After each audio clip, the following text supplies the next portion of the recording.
Hey everybody, it's your hospitality friend Glenn here at Alice 2025.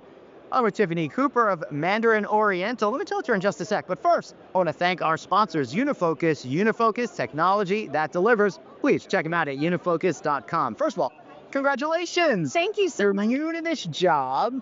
You're running development here in the Americas. What is that like on a personal note for you to get this accomplishment? It's such an honor. So I first was introduced to Mandarin when I was 23 years old when I walked into the San Francisco property. And it was the ultimate in luxury. It really, really was. And so here I am almost 30 years later and representing this incredible, iconic luxury brand. It really is such an extraordinary opportunity. And now is such a good time. We have very ambitious but achievable growth plans for the US and for Latin America. So I'm thrilled.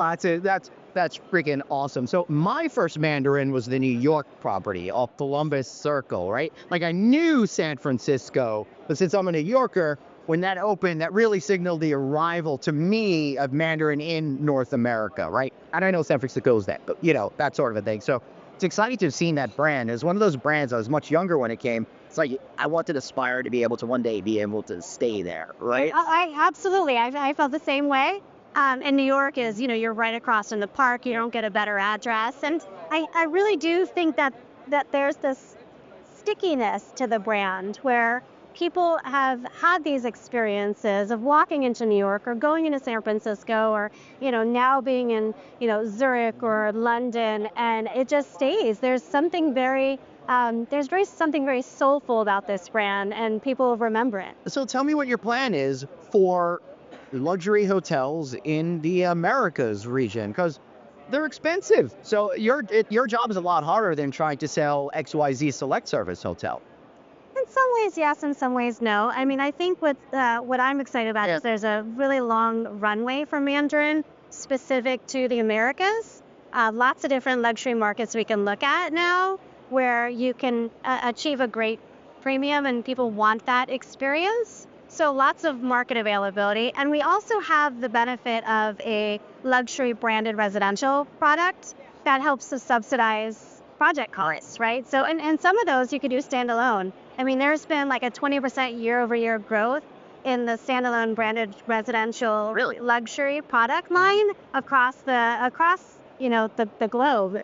It's so funny how like what used to be is coming back into fashion right now. Back in the day, people lived in hotels, right? Yeah. So now to see that coming back is kind of pretty cool as well. But also for you folks out there that aren't as familiar, when you're building a luxury hotel, a lot of times when you have the residential component and other components, then you're able to pay for it in a lot of ways because you're building these huge towers. They're not cheap, for example, right? So you're really trying to find creative ways to create a lot of different revenue streams in order to make it appealing towards that investor. Absolutely. And so I think whereas, maybe we're still waiting for those, additional VIPs to come to us and help with cost of capital on the luxury sector. I mean, there's been 11% year-over-year growth in the luxury sector in terms of new development.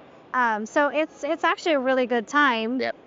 Of course, if the Fed wants to continue to lower, we'll take lower rates. Yeah. So, hey, Fed, help Tiffany out. She's got a new job over here. Make it a little bit easier on her. Anything else you want to add?